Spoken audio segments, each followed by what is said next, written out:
प्रहलाद आख्यान का महात्म्य। श्री वशिष्ठ जी कहते हैं, वत्स राम, प्रहलाद से ऐसा कहकर कमल नयन भगवान नारायण देवता, किन्नर और मनुष्यों के साथ उस दैत्य सदन से चल पड़े। उस समय प्रहलाद आदि असुर पीछे से उन पर अंजलि भर भर कर पुष्पों की वर्षा कर रहे थे, जिससे गरुड़ के पंख का पिछला भाग पुष्पों से आच्छादित हो गया। इस प्रकार क्रमशः चलते हुए वे क्षीर सागर के तट पर जा पहुंचे।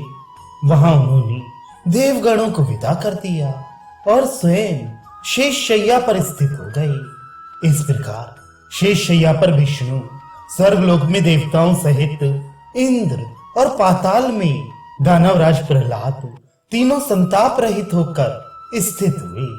श्री राम, प्रहलाद की ज्ञान प्राप्ति संपूर्ण पापों का विनाश करने वाली तथा अमृत के समान शीतल है। उसका वर्णन मैंने तुम्हें सुना दिया। संसार में जो मनुष्य, चाहे वे घोर से घोर पातकी ही क्यों ना हो, विवेक पूर्वक इसका विचार करेंगे, वे शीघ्र ही परम पद को प्राप्त हो जाएंगे। अज्ञान ही पाप कहलाता है और उस अज्ञान का नाश विवेक पूर्वक विचार करने से होता है। इसलिए पाप का समूल विनाश करने वाले विचार का परित्याग नहीं करना चाहिए। प्रहलाद की सिद्धि का विवेक पूर्वक विचार करने वाले लोगों के पूर्व के 7 जन्मों में किए हुए पाप नष्ट हो जाते हैं, इसमें संशय नहीं है। श्री राम जी ने पूछा, भगवान, महामनस्वी प्रहलाद का मन तो परम पद में तल्लीन था, वह पांचजन्य शंख की ध्वनि सुनकर कैसे प्रबुद्ध हुआ, यह बताने की कृपा करें। वशिष्ठ जी ने कहा, निर्दोष स्वरूप वाले राम, लोक में 2 प्रकार की मुक्ति होती है, एक सधेय मुक्ति अर्थात जीवन मुक्ति और दूसरी विधेय मुक्ति।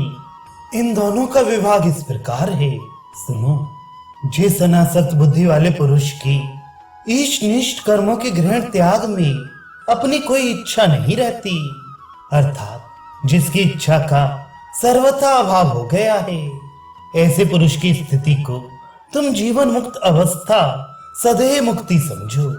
फिर देह का विनाश होने पर पुनर्जन्म से रहित हुई वही जीवन मुक्ति, विधेय मुक्ति कही गई है। श्री राम, जिन्हें विधेय मुक्ति की प्राप्ति हो गई है, वे फिर जन्म धारण करके दृश्यता को प्राप्त नहीं होती। ठीक उसी तरह जैसे भुना हुआ बीज जमता नहीं है। महाबाहु राम, प्रहलाद के अंतःकरण में शुद्ध सत्वमय वासना स्थित थी। वह शंख ध्वनि होते ही उद्बुद्ध हो उठी।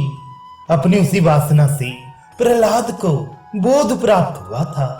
श्री हरि ही समस्त प्राणियों की आत्मा है, इसलिए उनके मन में जैसा संकल्प होता है वह शीघ्र ही उसी रूप में मूर्त हो जाता है, क्योंकि परमात्मा ही सबके कारण है। भगवान वासुदेव ने ज्यों ही ऐसा संकल्प किया कि प्रहलाद प्रबुद्ध हो जाए, त्यों ही वह क्षण मात्र में उठ बैठा। अर्थात भगवान के संकल्प से ही प्रहलाद पांचजन्य शंख की ध्वनि से प्रबुद्ध हो गया।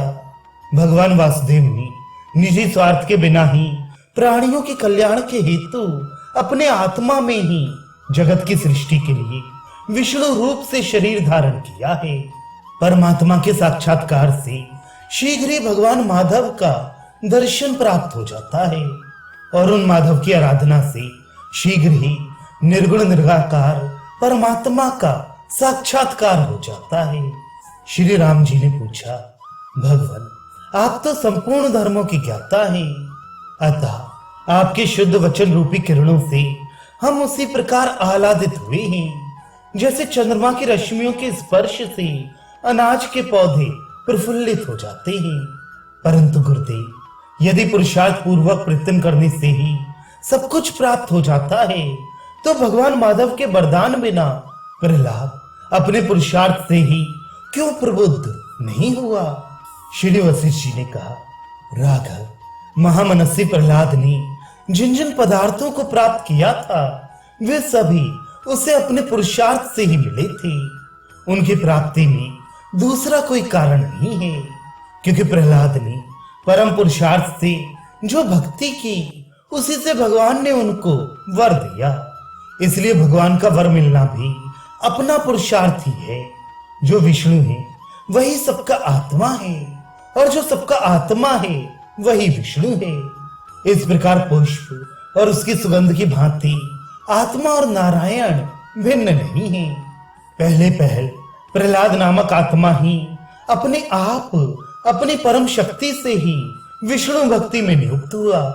फिर उसने स्वात्मभूत विष्णु से ही स्वयं यह वर प्राप्त किया और स्वयं ही अपने मन को विचारशील बनाकर स्वयं ही आत्मज्ञान प्राप्त किया। इस प्रकार कभी तो आत्मा अपने आप ही अपनी शक्ति से प्रबुद्ध हो जाता है और कभी भक्ति रूप प्रयत्न से प्राप्त होने वाले विष्णु रूप से प्रबोधित किया जाता है। इसलिए किसी को जहां कहीं भी जो कुछ प्राप्त होता है वह सब उसे अपने सामर्थ्य रूप प्रयत्न से ही मिलता है। कहीं भी किसी अन्य कारण से उसकी प्राप्ति नहीं हो सकती।